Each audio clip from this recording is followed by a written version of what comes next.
Salut à tous, c'est Reptilenco et on se retrouve pour une nouvelle vidéo. Donc vidéo qui va rejoindre un peu la première vidéo que j'avais faite sur comment bien débuter en terrarophilie. Donc cette vidéo rejoint un peu celle-ci car ça sera quelques règles à respecter en terrarophilie.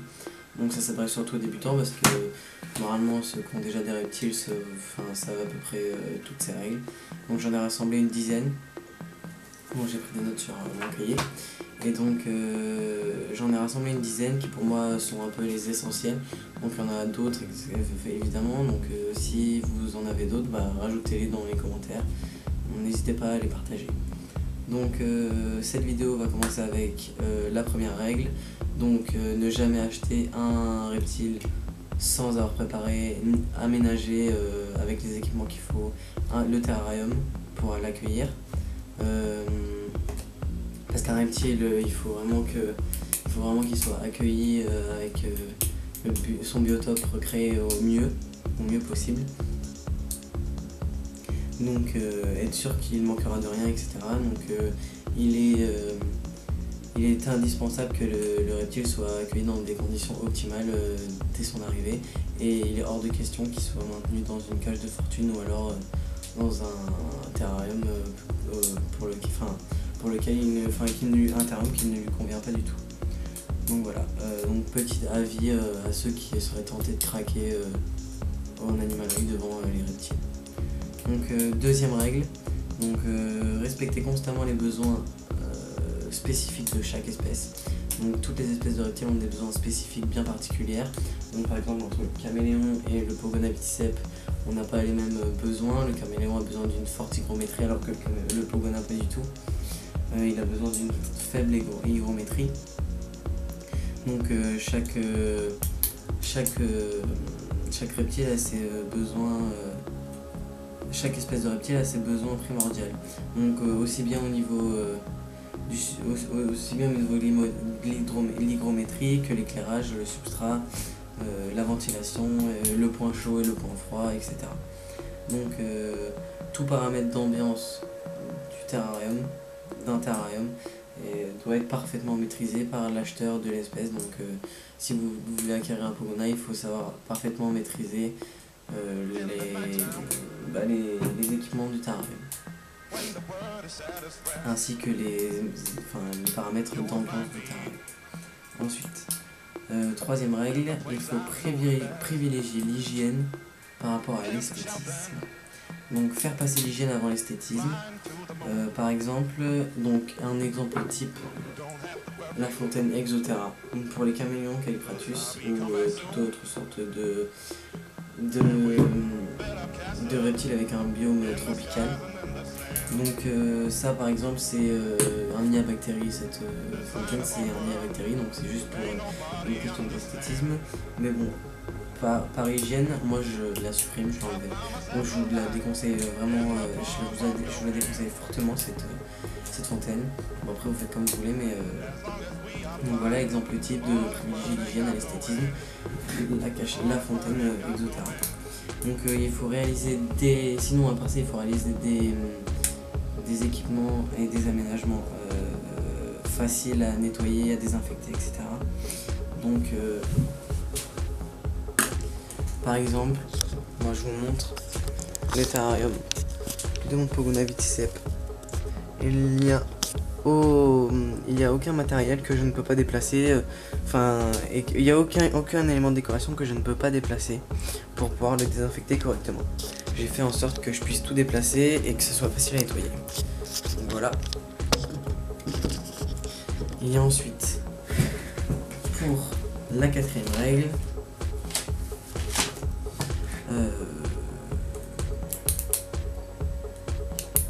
donc il faut proscrire la surpopulation des espèces ainsi que le mélange des espèces. Donc la surpopulation parce qu'elle se traduit par une source de stress chez l'animal. Donc par une source de stress, ce stress est lié à la compétition de la nourriture, donc qui est souvent au détriment, qui va souvent au détriment des plus faibles parce qu'ils ont moins de nourriture forcément. Donc il y a aussi de la bagarre pour la territorialité entre congénères.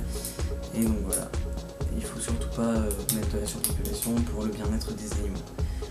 Il faut surtout pas mélanger les espèces parce que les reptiles ont très rarement ou même quasiment jamais les mêmes besoins en termes de besoins spécifiques, comme je l'ai dit dans une des règles précédentes. Donc ce qui prouve qu'on ne peut pas mélanger des espèces. Par exemple, il y a pas longtemps sur internet, j'ai vu un pogona mélangé avec un dragon d'eau. Donc une espèce biome désertique avec une espèce de biome tropicale, du vrai n'importe quoi. Donc là on a un exemple type aussi. Certaines personnes auront vu cette vidéo, je pense, elle sort plus sur YouTube. Et voilà, c'est assez honteux. Donc surtout ne pas mélanger les espèces. Ensuite, cinquième règle, il faut prévoir un système de chauffage inoffensif. Donc les reptiles ont un mécanisme de thermorégulation, c'est-à-dire qu'ils dépendent totalement de leur environnement pour se chauffer, parce qu'en fait leur sang se chauffe ils ont le sang froid, et leur sang se chauffe par la chaleur, et donc c'est ça qui sert de carburant en fait, comme ça ils peuvent chasser, etc. Sinon, tant qu'un reptile ne s'est pas exposé à une source de chaleur, il est presque inactif. Ça sert vraiment de carburant, la chaleur. Donc les reptiles sont en permanence à la recherche d'un point chaud, et c'est pour ça qu'en captivité, les reptiles sont souvent sujets à des brûlures thermiques. C'est pour ça qu'il faut adapter un système de chauffage inoffensif. Donc je vais vous montrer par exemple, pour que ça soit sans risque pour l'animal. Donc moi j'ai fait un système inoffensif pour mon caméléon. Vous voyez, il y a une grille sous la lampe, comme ça il ne peut pas du tout aller se brûler. Il ne peut pas du tout atteindre la lampe. Donc voilà, comme ça c'est complètement inoffensif. Et pareil pour le pogona. Vous voyez, l'ampoule est inaccessible. Complètement inaccessible, donc il faut bien faire attention à ça. On fait des tests, on mesure à peu près l'écart, on fait en sorte que le reptile ne puisse pas aller toucher la lampe, parce que ça pourrait être très grave en cas de brûlure. Ensuite, il ne faut jamais négliger l'apport d'eau pour les reptiles. Tout être vivant a besoin d'eau pour vivre, donc les reptiles ne font pas exception à cette règle. Et donc on remplace la gamelle d'eau 1 à 2 fois par jour. Moi je remplace l'été 2 fois par jour. L'été je la remplace 2 fois par jour. Et sinon l'hiver plus ou moins 1 fois par jour, ça dépend. Dès que l'eau est sale je la change, etc. Donc il faut ensuite, on passe à la règle 7. Il faut fournir une alimentation saine, variée et équilibrée. Donc pour ce qui est des serpents, les rongeurs ils doivent surtout provenir d'un élevage sûr. Donc il faut vous débrouiller pour trouver un bon élevage, que vous soyez sûr de la santé des rongeurs, etc. Aussi pour les insectes, donc pour les insectivores, il faut pas donner des insectes trop gras comme les vers de farine ou les cannes de ruche. Si on donne une alimentation constante avec ces deux insectes là, et ben c'est pas bon du tout, il faut surtout pas, donc c'est de temps en temps pour changer, etc. Et après il faut varier les insectes. Donc par exemple si vous avez un élevage de grillons ou un élevage de blattes comme moi, et ben vous achetez de temps en temps une boîte de grillons ou une boîte de blattes pour changer. Moi là j'ai acheté une boîte de grillons, comme ça j'en ai acheté 250, donc comme ça me dure un peu quand même pour le caméléon et le pogona. Et comme ça varie un peu. Ensuite, 6e règle, il faut aussi pour l'alimentation, il faut aussi à chaque fois que vous donnez des légumes ou des fruits, de la verdure, etc., bien passer à l'eau pour enlever s'il y a des traces s'il y a des produits chimiques ou quoi dessus, il faut bien rincer à l'eau, comme ça enlève tout. Donc, 8e règle, il faut faire attention aux reptiles que l'on achète en animalerie, donc éviter les animaleries, à part les animaleries professionnelles, enfin professionnelles sur les reptiles, mais sinon éviter les animaleries classiques, parce que bon, pas toutes les animaleries sont comme ça, des fois il y en a des animaleries très bien, mais moi j'ai souvent vu des animaleries où les reptiles étaient maintenus dans des conditions totalement précaires, donc faites très attention à ça. Il faut mieux acheter vos reptiles en bourse ou à des éleveurs particuliers, pardon. Mais attention, parce que tous ne sont pas très fiables non plus. Il faut voir le reptile avant de l'acheter. Il faut savoir détecter les problèmes de santé à l'avance, donc en lisant des livres, etc. Il faut savoir détecter tous ces problèmes-là pour pouvoir une fois voir le reptile. Si vous pouvez le manipuler, etc., c'est bien. Comme ça, vous pouvez voir s'il est en bonne santé, etc. Il faut savoir qu'un reptile non vigoureux, c'est pas un reptile en bonne santé. Donc voilà, petite règle toujours valable pour tous les reptiles. Donc il faut aussi faire attention au site où on ne peut pas voir le reptile, parce que là, dans ce cas-là, c'est pas bon du tout, je vous le déconseille très fortement aussi. Donc ensuite, pour les débutants, il n'est pas forcément toujours facile d'acheter un petit reptile, enfin un bébé reptile. Il faut souvent prendre juvénile ou adulte, je pense, parce que c'est souvent plus pratique, parce que l'éleveur a déjà eu le temps de bien l'acclimater, donc il est bien stabilisé, le reptile comme ça, etc. Voilà. Ensuite, pour la 9e règle, il faut éviter toute forme de stress pour l'animal.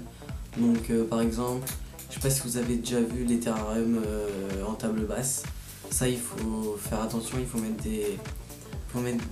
des espèces qui craignent pas le stress, enfin qui sont pas souvent stressées. Par exemple les pogona ou le gicolopards, je pense que ça craint pas trop. Par contre le camion Callipratus qui a tendance à stresser pour pas grand chose, il faut plutôt éviter. Donc voilà. Et 10e règle, il faut aussi éviter pour les reptiles toute autre forme de stress, genre le bruit. Il faut savoir éviter toute forme de stress et le respecter un maximum. Ensuite, la 10e et dernière règle, l'hygiène, donc très importante aussi, très importante même. Par exemple, les excréments. Les excréments des reptiles, il ne faut pas les laisser dans le terrarium, parce que sinon ça peut développer des bactéries. Donc dès qu'on voit un excrément, hop, on l'enlève le plus rapidement possible.